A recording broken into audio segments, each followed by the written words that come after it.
Sa usapang sabaw, ano ang mas nangingibabaw? Sinigang o bulalo?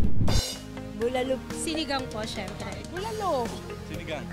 Ang dalawang ito na comfort food ng mga Pinoy, kabilang sa 50 best soups in the world ng Taste Atlas. Yung sinigang, meron siyang asin.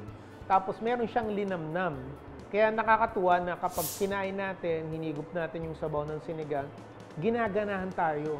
Bukod sa asim, bentahin ng sinigang ang tamis at alat nito. Kompletos recados. Kung titignan natin napakasimpleng lutuin, di ba? Pero complex yung taste. Almost lahat ng protein pwedeng gamitin. Almost lahat ng gulay pwedeng gamitin. Sa isang food stall sa Pasig City, gabi-gabing blockbuster ang kanilang sinigang. May pinares sa pares. Presenting their sinigang pares. Putok-batok overload dahil pinagsama ang beef at lechon kawali. Kinuha ko yung concept nung pares. Kumbaga yung cut ng meat, yung kung paano sinaserve yung pares. So, Oh wait, baka magselos ang Team Bulalo. Yung word na bulalo, buto ng bakan. Ang proper na term or proper na tawag talaga natin dapat nilagang bulalo ng baka. At ang bulalong lasang Tagaytay, no need ng dayuhin sa Cavite.